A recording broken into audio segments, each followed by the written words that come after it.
allora, l'azienda Calalta, diciamo, parte da un'azienda di famiglia che era più una passione che un vero lavoro, e si faceva vino per casa e uva per il conferimento in cantina sociale.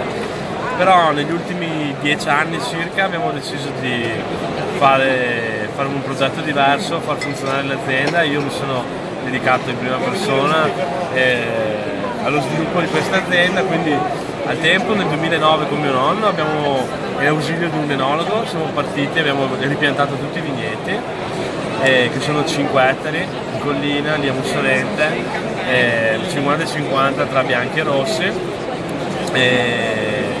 Da lì in poi abbiamo fatto la prima annata nel 2011 e tutte le annate successive fino ad oggi, che sono state per me sperimentali, quindi si è cercato di capire come li volevamo fare i vini, cosa ci piaceva. Adesso diciamo, la linea che c'è qua, che presentiamo a Vinitaly, per me il day one, il giorno 1 della nuova esperienza, perché sono i vini che finalmente sento più miei, quindi è cambiata l'immagine, il packaging, e i vini sono quelli che ho deciso io come fare. L'azienda poi è passata a me l'anno scorso ufficialmente, quindi adesso sono io, Giulia che è la mia ragazza, abbiamo un dipendente che è un altro ragazzo della nostra età che ci dà una mano. Due parole, 5 ettari, allora la proprietà sono 16, 5 di vigneto, abbiamo un po' di olivo e il bello è che siamo circondati da bosco, quindi non abbiamo vicini di casa, non perché non ci piacciono i vicini di casa, ma perché noi lavoriamo in biologico, in vigneto, e quindi così è fatto meglio. Esatto, è un'oasi, anche un bel posto, ci sono gli animali, il bosco, come ho detto, la vigna, un po' di alberi da frutta sparsi qua e là, è anche bello per una passeggiata.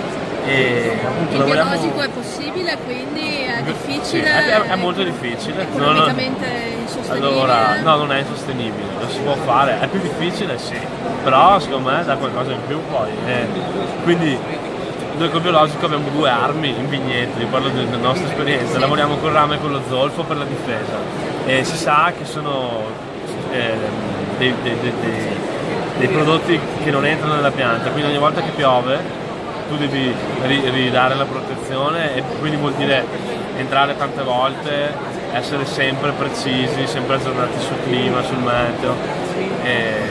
Poi ogni tanto la disgrazia, chiamiamola così, capita, un po' di peronospora, qualche problema c'è, però si riesce a fare, e poi secondo me la differenza si vede, si nota nel prodotto dell'uva, che magari è un po' più brutta, qualche acido un po' brutto, però è più buona. Noi prima, appunto, gli anni precedenti lavoravamo in convenzionale, si conferiva l'uva in cantina sociale a Breganze e veniva pagata una miseria. Adesso noi l'uva ce la teniamo, facciamo dei vini che secondo me hanno una qualità migliore e ne vale la pena.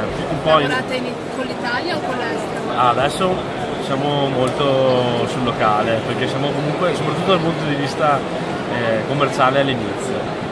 Quindi abbiamo iniziato a distribuirci direttamente nella zona Veneto, ma direi ancora più stretta, tra Bassano, Asolo, e poi qua e là abbiamo qualche cliente sparso, però abbiamo appena trovato un distributore a Milano che ci fa parte della Lombardia, e poi ci guardiamo intorno, c'è qua il Vinitaly per questo. Certo.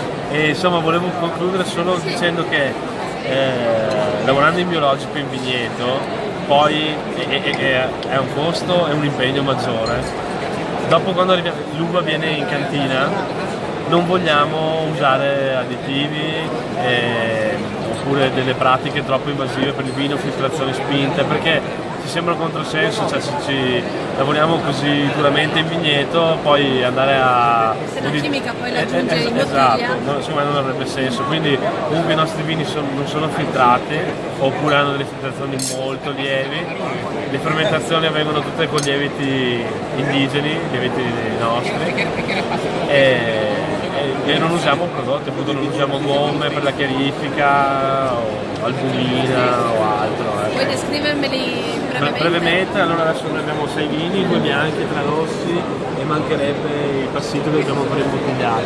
I bianchi anche qui noi ci distribuiamo anche per le varietà, nel senso abbiamo deciso di fare varietà non proprio così tipiche magari in alcuni casi. Abbiamo un bianco che è dato da 3 uve che sono il Groccio Manzoni, Riesling e Bronner. Il Bronner è una varietà tedesca molto resistente alle malattie tipiche della vite e noi su quella non facciamo trattamenti, alcun tipo di trattamento. Poi abbiamo un Riesling in purezza, fa una breve macerazione sulle bucce di fermentazione, e quindi è un vino diverso, bello carico di colore, di profumi. I 3 rossi, allora, dal base diciamo che è un Cabernet Franc in purezza, che tra l'altro qua è un campione dalla botte, non è ancora imbottigliato, lo faremo quest'estate. Poi abbiamo un taglio di Syrah Grenache, anche queste 2 varietà particolari ma molto interessanti, hanno una bella spezia. E il nostro vino di punta che si chiama Monsaulente, in onore di Mussolente, il nostro comune, è un taglio di Merlot Cabernet Franc, è vinificato interamente in barrique con l'acero intero, quindi noi mettiamo l'uva in barrique, fermenta lì e dopo alla fine della fermentazione il vino torna all'interno della barrique per raffinamento di 2 anni. Ne facciamo 1500 bottiglie di questo, quindi è un po' la nostra punta.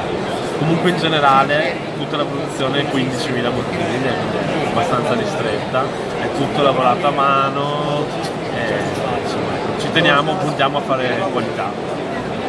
E con Vignaioli Indipendenti da quanto sei associato? Allora, circa da 3 anni, però abbiamo partecipato per la prima volta alla loro manifestazione che è il mercato dei vini che fanno a Piacenza a novembre dell'anno scorso.